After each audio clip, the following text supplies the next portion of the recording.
Item hashtag, SCP-022. Object Class, Euclid.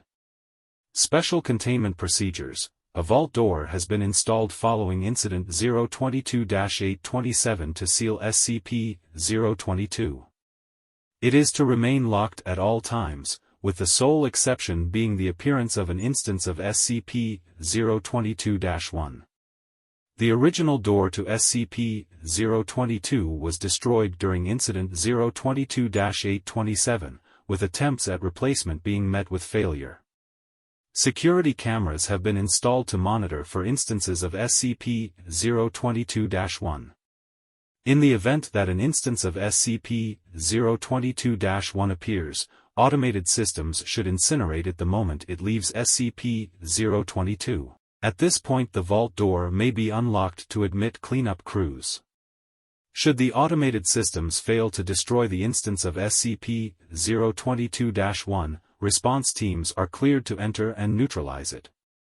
Under no circumstances may any living human enter SCP-022 except at the order of Class 4 personnel for testing purposes.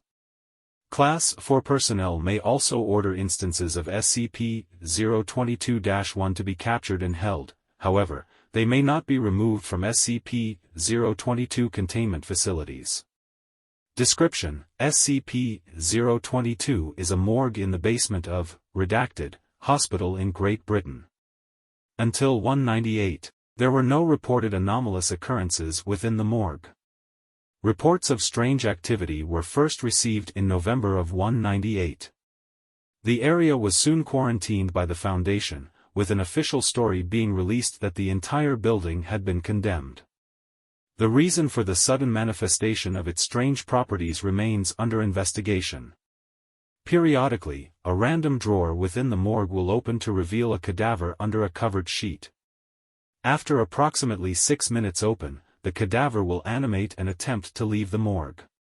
At this point, the cadaver is given the designation SCP-022-1.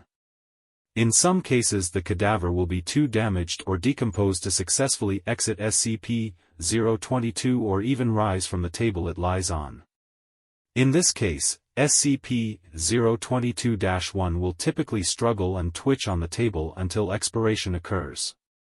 Should an instance of SCP-022-1 expire while remaining on the table slides back into the drawer, which then shuts.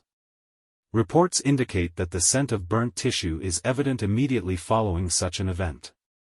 The energy source that sustains instances of SCP-022-1 is currently unknown. Instances do not breathe, eat, or sleep, and their bodies produce no heat. Analysis of SCP-022-1 following expiration has discovered no abnormal organs or chemicals present, they appear to be fully human cadavers. Instances also possess physical strength that exceeds that of normal humans.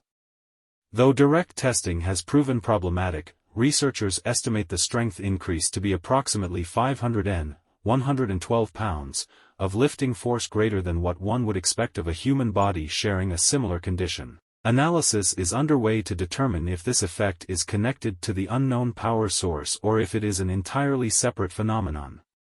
When body parts are severed from SCP-022-1, the portion with the greatest mass retains its effects, all other pieces become inert.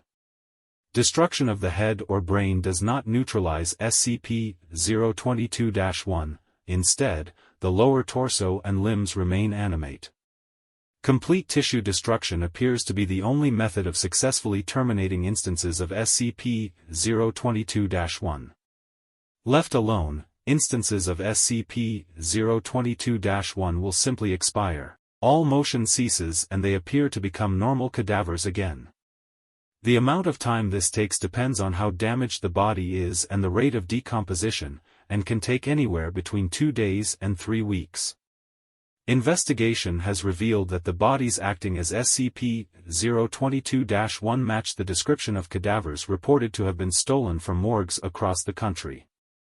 The mechanism for this transfer is currently being researched.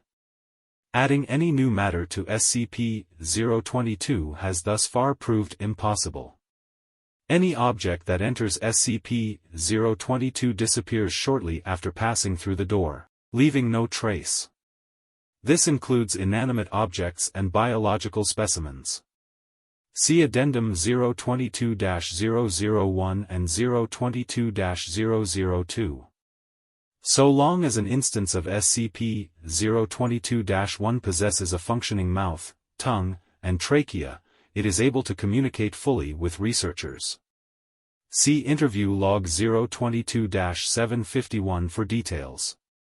Addendum 022-001, a request has been submitted to create a new entrance to SCP-022 by removing a portion of the south wall.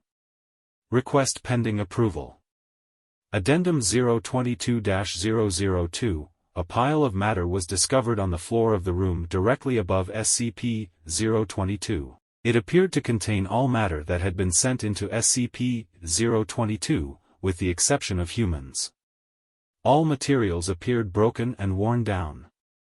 Metallic components were covered in large amounts of rust, with all biological parts being in various stages of decomposition. Testing revealed that the time between inserting an object into SCP-022 and it reappearing above to be precisely 183 seconds. Humans who enter, however, do not appear in said pile. Instead, humans appear to become integrated into the morgue, and may later animate as instances of SCP-022-1.